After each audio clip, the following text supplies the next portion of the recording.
One of the world's major ocean currents is slowing down, and this could have a devastating effect on our climate and livelihoods. The Gulf Stream in the Atlantic Ocean, which helps warm Europe, is at its weakest level in 1,000 years. And if this continues, it could lead to more extreme and intense winters. Faisal Mohammed has more. The Atlantic Ocean plays a major role in determining the world's weather. Its Gulf Stream current is the driving force which brings warm water from the Gulf of Mexico up to the UK and is responsible for mild winters in Western Europe. But a study by Nature Geoscience says it's dangerously close to tipping point, and the current is at its slowest in 1,000 years. This could have a devastating impact on weather patterns, with winters becoming much colder and droughts, storms and heat waves more common. The rise in temperatures is also leading to an increase in ice melting in Greenland, where large volumes of cold water are entering the ocean, disrupting the Gulf's flow. We're warming the world so quickly that melting the polar ice, this includes the reflective sea ice in the Arctic, it includes the Greenland ice sheet, which is melting about 600% faster in the last 2 decades than it has historically. Scientists warn by 2100 the Gulf Stream could weaken by as much as 45%, which could have disastrous consequences for the world. They are calling on world leaders to urgently embark on a more ambitious plan to rein in climate change to protect our precious planet. Faisal Mohammed, TRT World. Martin Koehring is the head of the Economist Group's World Ocean Initiative, and he joins us now from London. Welcome to the program, Martin. Now, you're currently hosting the World Ocean Summit, which is happening virtually this year. Can you tell us more about the agenda this year and what you're hoping to achieve from the conference?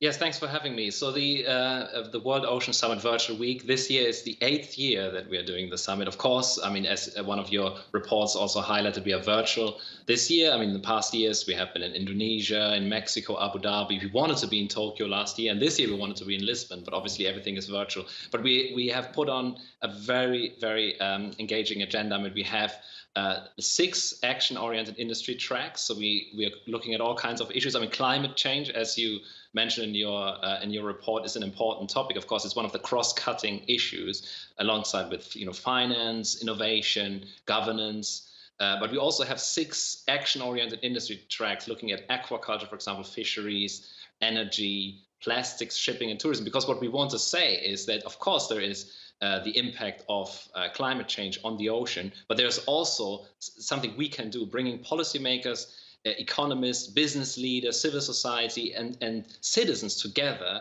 for a positive ocean agenda. And we have 7,500 registrations for the event, more than 4,000 attendees already on our platform, 170 speakers. So there is really action happening. There is conversation. We really want to have an impact here, a positive impact that can show that the ocean economy can help to solve many problems, including helping to solve climate change. For the purposes of this program, can you explain to us how valuable are the world's oceans from an economic perspective, the so-called blue economy as it's been described? Yeah, so it's really important to highlight that what we want to do is we don't want to exploit the ocean resources just for economic growth. It's really important to combine the opportunity that the ocean offers in terms of improved livelihoods, jobs, ocean ecosystem health, with sustainability criteria, and obviously a sustainable development of the ocean by restoring ocean health, because we can't really reap the rewards of the ocean economy if we don't have a healthy ocean. And the ocean has produced incredible economic gains over centuries, really, for humankind and nature. Just in terms of economic output, it has produced $2.5 trillion annually in goods and services in recent years, and its asset value is around $24 trillion. It's enormous. I mean, if the ocean was an economy, it would be the 7th largest economy already. So it's vital that we that we use this opportunity also to restore ocean health, to harness these opportunities. Like, for example, a recent report by the high-level panel for the ocean economy highlighted that every dollar invested in increasing production of sustainable sourced ocean protein, seafood, for example, seaweed, could yield $10 in benefits. And there are many more economic opportunities. Now, as you mentioned, there are so many headwinds that are currently facing the world's oceans, from rising sea levels to slowing currents, as we heard in that story, to the threat to biodiversity in those waters. Where do you even begin to address those problems, to not only stop them, but to reverse the damage that's been done? Yeah, that's definitely right. I mean, there's so many challenges. I mean, 1/3, for example, of wild fisheries are overfished. Shipping, for example, contributes, or like maritime transport contributes 2.5% of global greenhouse gas emissions.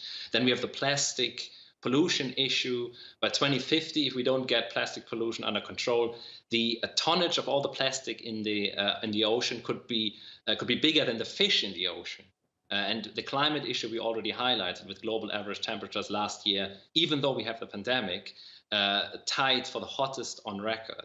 So we have all these challenges, but we have all these opportunities as well. Like, for example, in seafood, I mean, we have sustainable aquaculture really coming to the fore. I mean, the recent reports have highlighted that 2/3 of animal protein needed to feed the future global population could come from the ocean.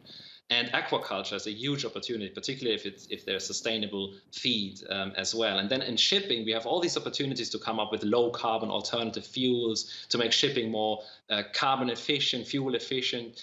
And plastic pollution, we already have a lot of solutions in terms of circular economy solutions, looking at better collection, processing of plastic. So there are all these solutions, and we're discussing these at our event. And you can go to ocean.economist.com to find out more about the event and also the solutions to all the crises that we have. But really a positive message that we are telling, that the ocean it can provide lots of opportunities to solve the world's problems.